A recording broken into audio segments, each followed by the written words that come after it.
Notice the little things. I told you I am the only woman, and I'm much younger, but this is just a part of who I am. I notice little things. Okay. So whenever one of the gentlemen, I always call them gentlemen or fellas, whenever one of the gentlemen and I are having a meeting and they pop on, and I notice things instantly. Okay. I said, okay, new haircut. You look nice. Just something. And without fail, they always smile and say, thank you. It doesn't matter how old they are, from the oldest to the youngest. They always smile, and it makes them feel good. Notice the little things, not just in their appearance, but notice the little things that they do, in projects, in tasks.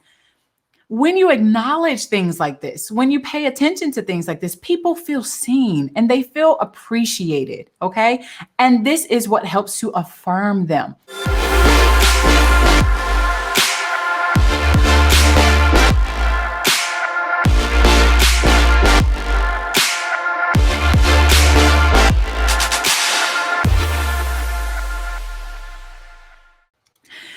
Hey, Entreleaders, and welcome to the 26th episode of the Leaders Lab podcast. Today, we are going to be talking about the 8 empowering ways to affirm your team as an Entreleader.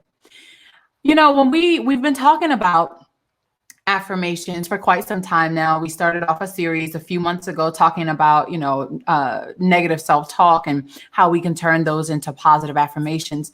Last week, I shared with you that, my university is in finals. And so last week, our students in our module finished their exams and their final presentations and things. And this week is really about the administrative work. It's about making sure that teachers on our teams, that, the grades and the feedback that they're given, if there are any outliers, like, grades that might be way too high or way too low, we have to have some QA, like quality assurance meetings for those. And so I have been having meetings.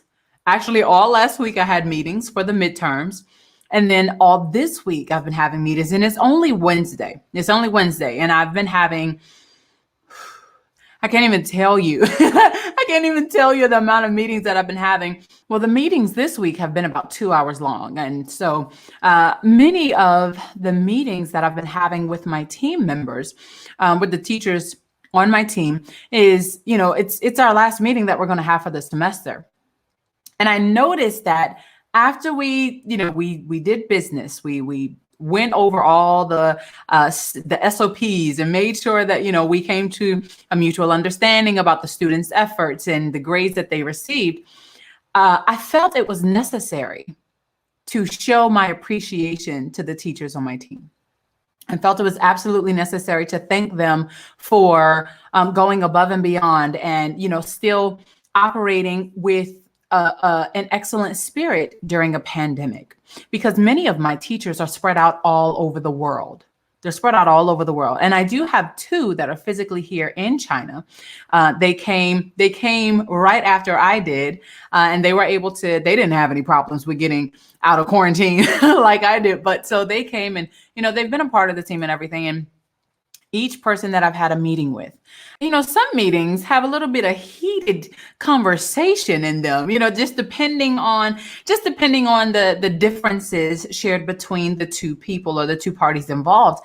And so regardless, as an Entreleader, as a leader in general, you have to have a certain level of emotional intelligence, okay? A certain level of emotional intelligence that says, after you finish this heated part of a conversation, make sure you appreciate the person. Make sure you show the person that you value them and their input, and that even though you may not agree on what the topic was or whatever the issue was, that you still appreciate them as a person.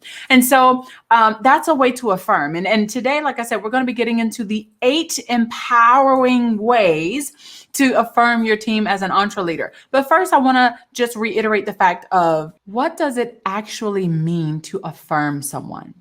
Well, Merriam-Webster defines it as a transitive verb, meaning to validate, to state positively, and to assert something such as a judgment or a decree. And it's important to affirm your team because affirmation is important. It's a style of nurturing communication. And when we nurture communication, we are showing that we care about something. We are fostering it. We're trying to help it grow and develop. And we can have nurturing communication with how we communicate with ourselves, as I've been showing you for the past couple of weeks and months, talking about transforming negative self-talk into positive affirmations and how we reprogram our subconscious minds.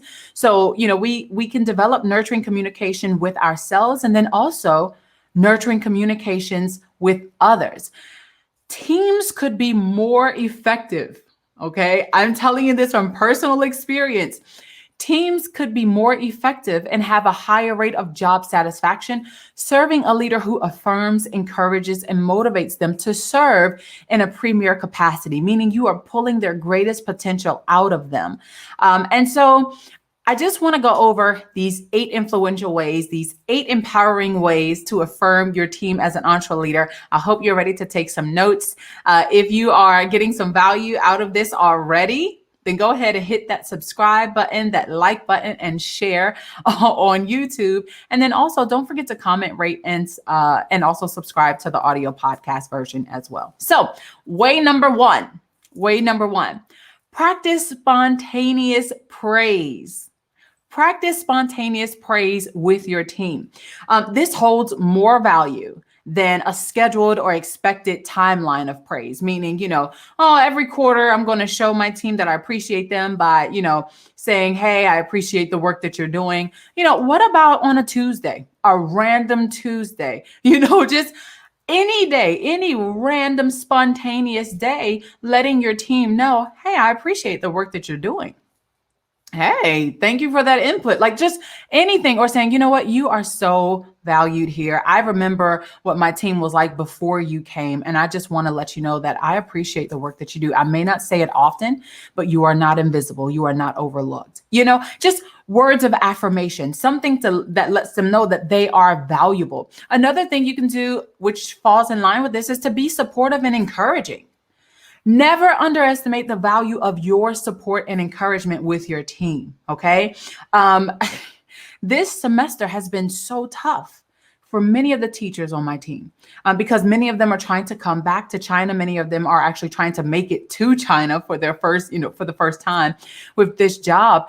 And it's just very, very, very, very, very difficult and stressful. And it's things that are outside of their control, things that are outside of, they're not government officials, they cannot control opening up borders or, getting a visa and different things like that. And so saying to them, listen, I understand that you're trying to get here, but I appreciate the work that you are doing even from afar. I appreciate the work that you are doing online. I appreciate your online presence in the classroom with the students. I appreciate you being there in your work hours, your virtual work hours for students. And they know that they can come to you. And to tell people this, especially for me, with my story, you all know how, if you haven't, please go back and listen to the past episodes of the Leaders Lab podcast of when I was stuck in Xiamen, China, in quarantine. And so my teachers, they know my story about coming back to China, about returning to Dalian. And to hear me affirm them, and to hear me be supportive and encouraging me while they're trying to come back here, they appreciate that. And in turn, they kind of flip it and say, man, honestly, I look at your story and I still don't understand how you're able to be so positive. You have no idea how many times I've heard that from teachers on my team, and for them to say, and other colleagues who are not on my team, for them to say, I still don't understand why all of this happened to you. It just doesn't make sense. And I don't understand how you be so positive. To be supportive and encouraging to your team, with your team members, and they know the struggles that you had and the things that you had going on, it's encouraging to them. So never underestimate the value of your support and encouragement, because that is a way to affirm. So that's way number 2. Way number 3 is to acknowledge actions and efforts. Listen, you got to realize that progress is much, much better than perfection. When you are an Entreleader, anyone serving in a leadership position or, capacity, when you know that there's a task that wants to be done and you want it to be all perfect and everything, but you delegate that task to someone else and they are doing their absolute best, and it is a good job. It might not be perfect, but it's a good job and it serves the purpose and it's done with excellence. Acknowledge that. When team members feel like their work is taken for granted, it can weaken their overall morale and enthusiasm about the designated task. But when you say, okay, this is good. Wow, I really appreciate your effort with this task. Or even if they tried and they failed, you don't want to beat them up and make them feel like a failure, because what else? Are they ever going to do anything else for you with high morale or enthusiasm? No, they're always going to be timid or nervous or anxious or have some type of fear that they're not going to live up to the standards that you require as a leader. And it also could lead to poor job satisfaction. They might start looking for another job that they are better qualified for, when, in reality, they're doing the best that they can and it does serve a purpose. Okay, now I understand if you have someone on your team and they're doing the best they can and it's just really not working out, you'd be like, okay, how can I find a better position for you? Or how can I help you develop your strengths? How can I help you, to basically shine a light on your strengths? How can we maximize your strengths for the capacity that you're serving in on this team? And if you just find that it's just overall not a good fit, then you handle that a different way. But for right now, for today, honey, that could be a topic for another day. But for today, we want to focus on how to affirm. And so again, acknowledging the actions and efforts. Make sure you don't take your team members' work for granted. When you affirm them periodically and you let them know, hey, I appreciate this. I didn't even ask for this, but thank you for this. It makes them feel valued. It makes them feel like their work actually matters, especially in a pandemic, especially in our situation, dealing with university lecturers all across the world. It's really beneficial to acknowledge their actions and efforts, to make them feel like, to help them to realize that they are valued, right? The next thing is, honey, this really should be like common sense, but it is, be polite. Be polite, okay? People have their own issues and their own problems going on. They don't have to deal with you all the time. So remember to thank your team publicly and privately. Okay. Don't just thank somebody, in private all the time because you want it just to be between you two. No, do that thing in public. Say, hey, I just want to thank my team for standing up. Like, they have risen to the occasion. They have been, they've completed all their marks on time. They made sure that they were responsible. They've been responding to my emails, periodically throughout the semester. Every time I send an email, they showed up to every single meeting. They were on time. Publicly thank them. And then also, sometimes on the flip side, don't just do public praise and thanks. Sometimes you just need to pull that one team member aside and say, you know what? I know I said this in public, but I just have to tell you in private that I really appreciate you. I know you have 2 jobs that you're working, or I know that you're a full-time mom, a full-time dad, and you're also, but you're also working this project on the side, because we're also talking about freelancers too, right? Freelancers and contractors, they can be team members as well. So knowing that someone is dealing with something outside of the office, outside of the workplace, outside of a project, and yet they still show up and they still, they do their best. Man, remember to say thank you. Remember to say thank you, because appreciation really does go a long way. Really does go a long way. Okay. All right. So the next way is consider your nonverbal cues of affirmation. Consider your nonverbal. So we have verbal, the ways that we speak, right? And then we have nonverbal cues of affirmation. Honey, this right here is something that I really have to work on. And I try to make sure that I improve consistently. But the first thing is facial expressions. Now, if you know me personally, you know that I don't have a poker face. I've never had a poker face. I've tried to have a poker face where, you can't really see what's going on in my mind and everything, but nope, this baby is expression. It has all the expression there. And especially when I got my eyebrows, what? That's another story. But when I got my eyebrows and you can start seeing my actual expression, oh, that was a different story. But never underestimate the power of a smile. even, and I noticed that I actually smile a lot when I'm talking to my team members, even if it is, now, it's not a creepy smile, where you're like talking about something serious and you're just like, smiling and stuff. No, I'm talking about a real genuine smile where if you're doing like the sandwich of positive, negative, positive, like, you want to start off on a good foot, but you got to dig into somebody, you have to do some type of like, some type of getting someone together in the middle part. And then you come back and you end it on a positive note with a smile saying, you know what? Even though we, even with all of this, I do want to acknowledge that you've done such a wonderful job, with the exception of this area.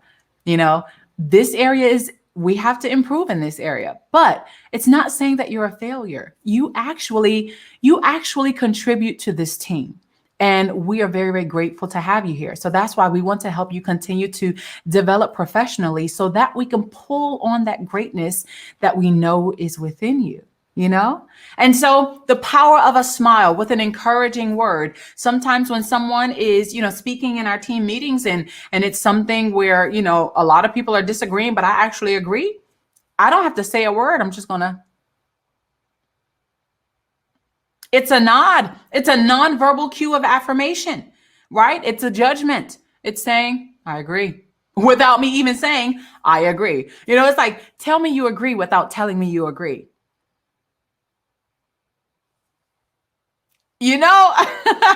So, and for those of you who are listening on the audio podcast, I'm actually nodding my head in agreement, and I just put the thumbs up sign. So you can also go to youtube.com/DrCharityTV. And you can watch the video version of this so you can see all of the nonverbal cues that I'm giving. So remember, nonverbal cues of affirmation, they work wonders. They're just as powerful as verbal cues. So watch your facial expressions and always, never underestimate the power of a smile and an encouraging nod. Next, we have listening. Did you know that listening is a form of affirmation?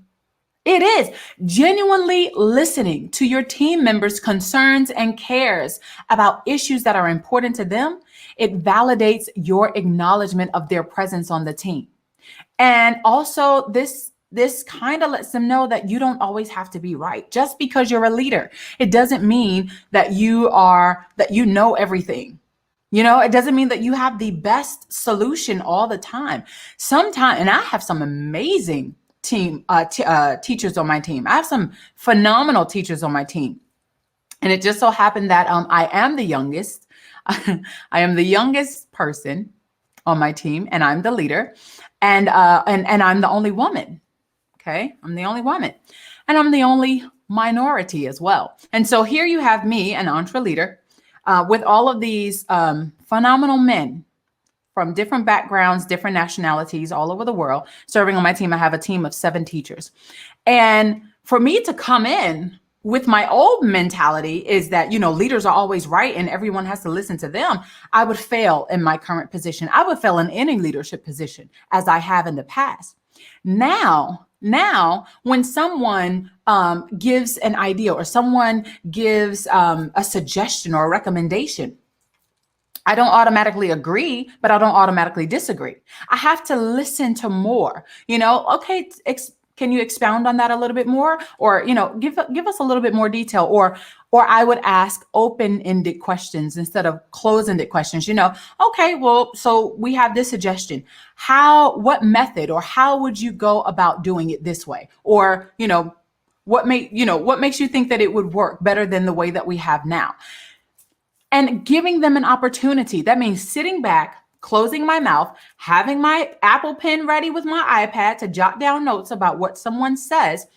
That is a form of affirmation that lets them know, hey, she actually cares about what I think.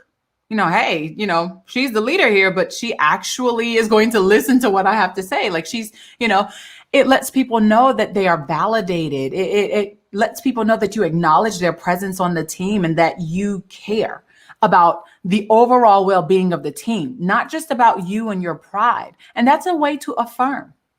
Also, it helps them know that they're not invisible. It does. It helps them know that they're not invisible. One thing that I love to do with my team and with my students is I'll give people a chance to speak up. especially with my students, I'll actually ask for volunteers, or I will call on someone just to see what their input is, especially if they're quiet, if there's someone who's really quiet all the time. I want to know, hey, Jaime, what do you think about this? I just said his name in Spanish because I didn't want to say his actual English name, but I'm like, hey, what do you think about this? How would you go about handling this situation? What do you think about this marking criteria? What do you think about the teaching materials? So in my, was it last week? I think it was last week in my end of term team meeting. I went through and I asked for feedback for the entire module.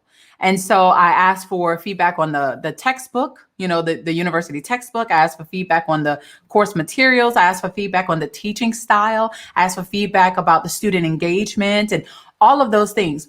And I called on every single teacher. I gave every single person an opportunity to contribute their own personal feelings, whether it was positive or negative. And I wrote it down. Also, the meeting was recorded, but I wrote it down because they had some good ideas.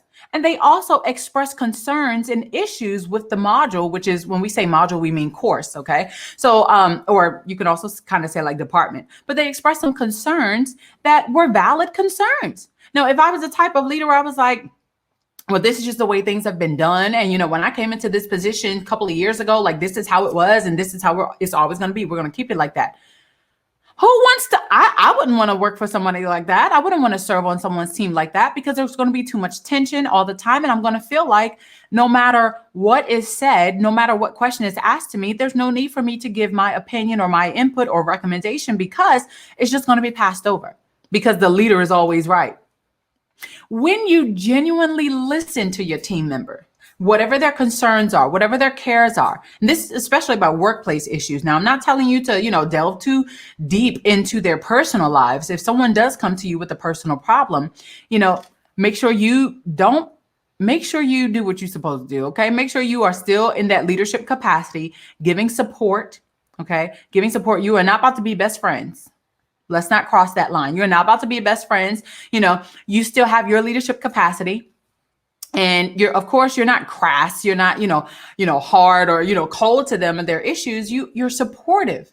You're engaged in it to an extent. Okay. Learning how not to go too far into it because once you do that and you become too buddy, then when it's time to get back to business, there might be some issues there. Well, I thought that you can just, because not everyone knows how to separate, professional and personal lives. But if someone does come to you and it's a very serious personal issue, hear them out, listen to them, offer some good feedback and support. And if you have none, then find a good, maybe there's a counselor or a therapist or someone that you can refer them to, a professional reference, right?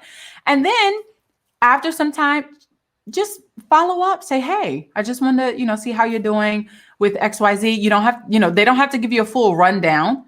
This is not, tea time and gossip. You don't have to do all of that, but just saying, hey, I was thinking about you the other day and I hope that all is going well. If you have any, problems or whatever, just let me know how I can be of assistance. And if I can, then I will help. That disclaimer is always good. If I can, then I will help. Because you don't want someone to come back to you and say, you told me to tell you when I needed some help and I came to you and you couldn't do nothing.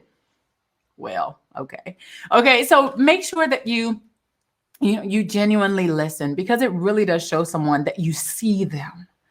Sometimes people are so overlooked that they feel like they're invisible on your team. And if I'm invisible, I might try to see if I can get away with doing nothing, the bare minimum. So when you see someone on your team, not only does it help to validate their presence or acknowledge their presence, but it also lets them know, hey, I do see you. I see what you do. I see your actions, and they contribute to the overall well-being of this team, to this project, to this company. Okay. All right. The next thing, okay, this is number 9. Sorry, I should have been counting, but this is number 9, is to notice the little things. Notice the little things. I told you I am the only woman, and I'm much younger, but this is just a part of who I am. I notice little things. Okay. So whenever one of the gentlemen, I always call them gentlemen or fellas, whenever one of the gentlemen and I are having a meeting and they pop on, and I notice things instantly. Okay. I said, oh, okay. hey, new haircut. You look nice. Just something. And without fail, they always smile and say thank you. It doesn't matter how old they are, from the oldest to the youngest. They always smile, and it makes them feel good. Notice the little things, not just in their appearance, but notice the little things that they do, in projects, in tasks. When you acknowledge things like this, when you pay attention to things like this, people feel seen and they feel appreciated. Okay. And this is what helps to affirm them. It's so powerful. It's yet so simple. It's like simple yet powerful. Okay, you can tell I'm quite passionate about this, right? Okay, so notice the little things. Notice the little things. Try your best not to be the type of leader who you notice all the bad little things, like all the wrong little things, and you want to pick those out and call on those things, but you never acknowledge the good things. They don't have to be these big, extravagant ideas or activities or things that are done. No, sometimes, bro, we're just looking at the little stuff and we're just appreciating people for the little things that they do, right? Number 8, this is 8, not 10. Number 8 is to consider different angles of the issue that you might have to reach a mutually beneficial solution. This goes back to the point what I was saying, like, being prideful as a leader, saying that you are always right. Your way is the right way. Suppose I was like that last week in my ending meeting with my end of term meeting with my teachers, when they brought up some of the issues or concerns that they had. Instead of me, just listening to them and me saying, well, this is how it is and blah, blah, blah. Instead of me doing that, I actually asked for their recommendation or their suggestions of how they would do something. This is how you consider a different angle. You may not be able to see every angle. This is why you have to shift your perspective. You have to move a little bit so that you can actually go back and say, oh, I see it from this way. Oh, you just gave me a good idea. I never thought about it that way. So consider different angles, consider different perspectives of an issue to reach a mutually beneficial solution by including your team members in the process. By including them, that's saying, oh, wow, she really values my input. He really does value my input. I mean, those 8 ways of affirming someone on your team, that will build team morale. Think about it. Human beings, we thrive off of support. We thrive off of encouragement. We thrive off of affirmation, letting someone know that they are valuable, letting someone know that that their contribution is great. I'm going to say this. I've been in organizations, religious organizations, churches and ministries as a musician. Yeah, your girl she used to get down. Okay. Before she quit. I did. But I used to be a part of ministries and organizations where the musicians were rarely ever affirmed. Ushers, rarely ever affirmed. People who work on teams, rarely ever affirmed. And I've been in a couple of organizations like this, right? Where, rarely ever affirmed. It's like you're doing this out of duty. You're doing this because you have to, instead of doing it out of desire. And even though on these teams, right, in our work settings, yeah, people are doing it because they're getting paid for it. It is technically their duty, but we want to foster affirmation with them. We want to foster affirming them, in a way that it goes from just serving as a duty to serving as a desire. I'm doing this for my team. I'm going the extra mile. I'm going above and beyond for my team because I desire it. I'm going above and beyond for this leader because I desire to do so, not just because it's my duty, because I appreciate their appreciation for what I bring to the table. And for some of you, let me just, if you haven't been a part of the previous series, the self-talk series, let me just remind you that before you affirm someone else, don't forget to affirm yourself. Woo! Let me say that again. Before you affirm someone else, don't forget to affirm yourself. Because when you are built up, when you are affirmed, when you are encouraged, when you are motivated, it makes it easier to do the same for someone else. And one way that you can affirm yourself is by grabbing your copy of 31 powerful affirmations to transform your mind. You can get your copy by going to the link that's listed in the description box below and the show notes below. And I just want to let you know that as you affirm yourself, as you build yourself up, it's going to do wonders for what you end up doing for your team. All right. So listen, thanks so much for listening to the 26th episode of the Leaders Lab podcast. Don't forget to subscribe to this podcast, download today's episode, rate, comment, and share so we can continue to reach millennial entreleaders all across the globe. And if you want to connect with me on social media, you can follow me on Instagram, Twitter, LinkedIn, anywhere and everywhere, okay, except for Snapchat, but anywhere and everywhere with @DrCharityTV. Thanks for tuning in, and I'll catch you next week in the lab.